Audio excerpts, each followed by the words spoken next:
So welcome to our channel. आज मैं आपको ये बताने वाला हूँ कि बाइंग वर्सेस रेंटिंग का हाउस, एक हाउस को रेंट करना अच्छा है या बाय करना अच्छा है, इसके बारे में बताने वाला हूँ और आपके लिए कौन सा सही टाइम है वो भी बताने वाला हूँ। Now buying a house is kind of a emotional high. बहुत एक इमोशनल हम लोग इंडियन फैमिलीज के अंदर ये होता है कि अपना घर होना चाहिए, अपने घर का छत होना चाहिए, एक अपना जगह तो होना चाहिए जिसको हम लोग बिलोंग करते हो। ये एक बहुत ही इमोशनल हाई होता है, चाहे हमारे पेरेंट्स हो या हम लोग हो। हम लोग ऐसे ही एक कल्चर है कि हमारे लाइफ का मेन गोल घर खरीदना है।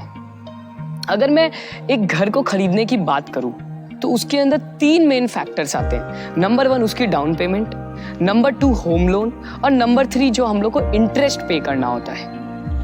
अभी मैं अगर डाउन पेमेंट की बात करूं तो जो भी एक आप डाउन पेमेंट दे रहे हैं आप उसको सीधा सीधा कहीं इन्वेस्ट कर सकते हैं। आपको होम लोन का झंझट नहीं लेना है और ना ही आपको इंटरेस्ट देना है, बल्कि आपको इंटरेस्ट मिलेगा। इसके अंदर अगर रेंटिंग के अंदर हम लोग आते हैं तो रेंट भी अगर हम लोग देने जाते हैं तो हम लोग को एडवांस देना पड़ता है। हम लोग अगर कहीं रहते हैं जहाँ पे 1 साल का एडवांस लगता है, कहीं 2 महीने का एडवांस लगता है, साथ में हम लोग को हर एक महीना एक रेंट देना पड़ता है। अभी मैं अगर इन दोनों चीज़ों को कंपेयर करूँ तो मैं मानता हूँ कि 10 लाख रुपीज़ अगर हम लोग को डाउन पेमेंट देना है तो 1 लाख रुपीज़ शायद हम लोग को उस घर का जो वैल्यू है रेंटल यील्ड के हिसाब से शायद 1 लाख रुपीज़ हम लोग को एडवांस देना होगा और हर महीने 8 या 10 हज़ार उसकी रेंट भी देनी होगी।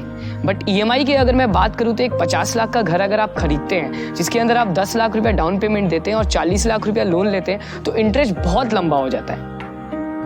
सबसे पहले मैं इसके अंदर आपको बात बताने वाला, that is called rental yield. Rental yield क्या होता है कि टोटल वैल्यूएशन ऑफ प्रॉपर्टी, उसका कितना % आप हर साल कमा पाते हैं उसको बोलते हैं रेंटल यील्ड। तो फॉर एग्जांपल अगर 1 करोड़ का घर है आपके पास, आपने एक घर 1 करोड़ रुपए में खरीदा है और उसका आपको हर महीना 1 लाख रुपया मिलता है तो साल के कितने हुए 12 लाख रुपए। तो ऑलमोस्ट आप 1 करोड़ का 12% रेंटल यील्ड ले रहे हैं। लेकिन शायद आपको ये पता नहीं कि इंडिया के अंदर रेंटल यील्ड जो है वो 2 to 3% है। तो 1 करोड़ जो रुपया है उसका 2% कितना होता है 2 लाख रुपया। मतलब आपको 1 साल में 1 करोड़ रुपए इन्वेस्ट करने के बाद सिर्फ 2 लाख रुपए का रेंटल यील्ड मिलेगा।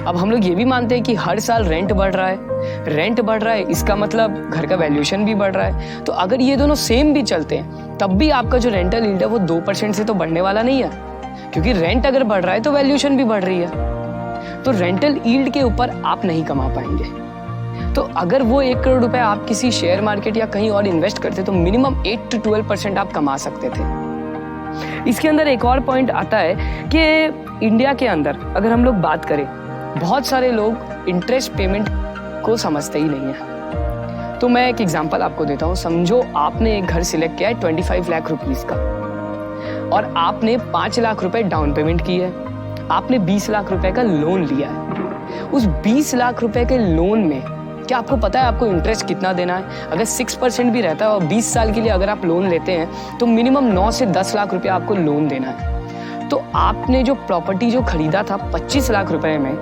क्या उस प्रॉपर्टी का पता है कितना वैल्यू हो गया?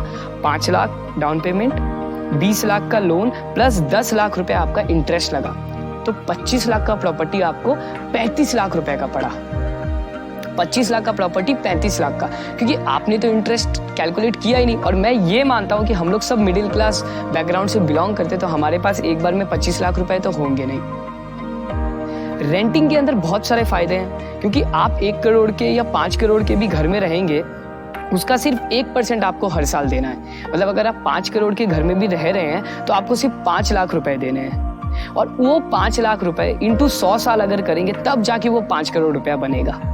तो मतलब एक घर में जिसमें आप रह रहे हैं 5 करोड़ के घर में, उसमें अगर आप 100 साल अपने बिताएंगे तब जाके आपके पास इतने रुपए हो पाएंगे, रेंट देके इतने रुपए हो पाएंगे कि आप उस घर को खरीद पाए।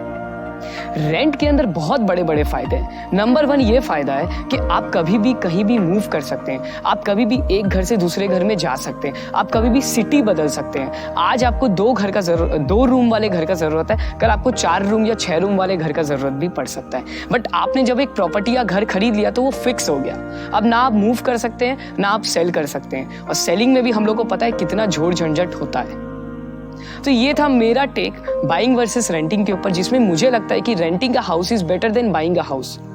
हाँ, बाय आप तब कर सकते हैं जब आपके पास बहुत लंबा अमाउंट हो डाउन पेमेंट देने के लिए और आप इंटरेस्ट को जितना कम हो सके उतना कम दे पाए, तब तो आप लीजिए। और आपके पास इतने सेविंग्स है कि आप और पैसे बना सकते हैं और आपने जो प्रॉपर्टी खरीदा है आप उसके रेंटल यील्ड पे नहीं डिपेंड कर रहे हैं। अगर आपको वीडियो अच्छा लगा हो, वीडियो में कोई कंफ्यूजन हुआ हो या कोई भी प्रॉब्लम हुआ हो तो प्लीज़ कमेंट सेक्शन में आके बताइए। Thank you so much, means a lot. Thank